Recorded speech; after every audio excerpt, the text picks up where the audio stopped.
माझे पती नाईट शिफ्टला गेले होते आणि मी घरात एकटीच होते. रात्रीचे 1:45 वाजले होते. तेवढ्यात दारावर ठक ठक आवाज झाला. मी दार उघडलं तर समोर शेजारचे दाजी उभे होते. ते म्हणाले, लहान बाळासाठी दूध हवं होतं. मी त्यांना आत घेतलं.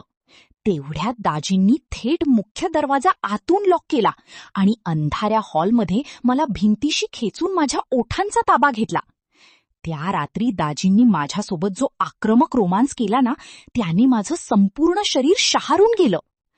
मित्रांनो, त्या रात्री आमच्यात पुढे काय घडलं हे ऐकण्याआधी आत्ताच चॅनलला सबस्क्राईब करा आणि व्हिडिओला लाईक नक्की करा. चला, कथा सुरू करूया. माझं नाव पूजा. माझ्या लग्नाला नुकतीच 3 वर्षे झाली होती.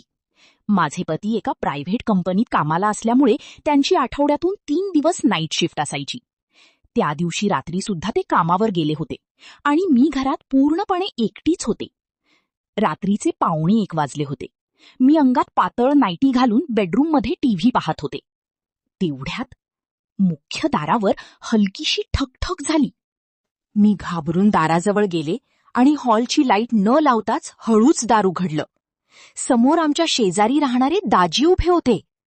दाजी दिसायला उंच आणि खूप हँडसम होते. ते अंगात साधा टी शर्ट घालून आले होते. त्यांच्या चेहऱ्यावर एक वेगळाच भाव होता. मी अडखळत विचारलं, दाजी, तुम्ही यावेळेस काय झालं? दाजी माझ्या अगदी जवळ येत फुसफुसले, पूजा, घरात लहान बाळासाठी दूध संपलं होतं म्हणून तुझ्याकडे आलो.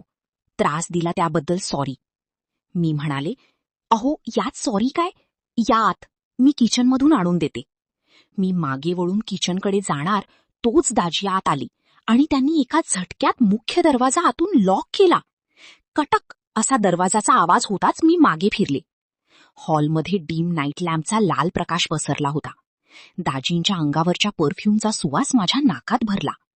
मी घाबरून म्हणाले, दाजी, तुम्ही दार का लावलं? दाजींनी एकही शब्द न बोलता मला थेट भिंतीला टेकवलं. त्यांच्या उबदार श्वासांची शेक माझ्या गळ्यावर पडत होती. तो माझ्या कानात फुसफुसला, पूजा, मला माहीत आहे तुझे पती नाईट शिफ्टला गेलेत.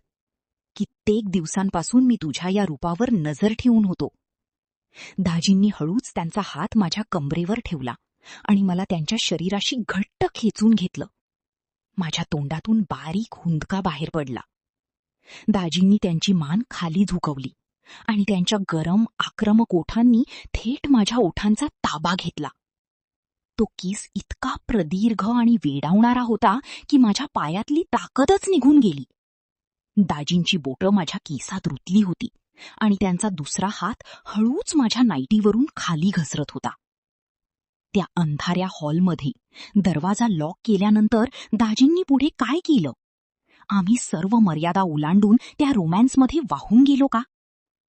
या कथेचा अतिशय हॉट आणि सस्पेन्सने भरलेला पार्ट 2 ऐकायचा असेल तर आत्ताच खाली कमेंटमध्ये पार्ट 2 असं कमेंट करा आणि चॅनलला सबस्क्राईब करायला विसरू नका.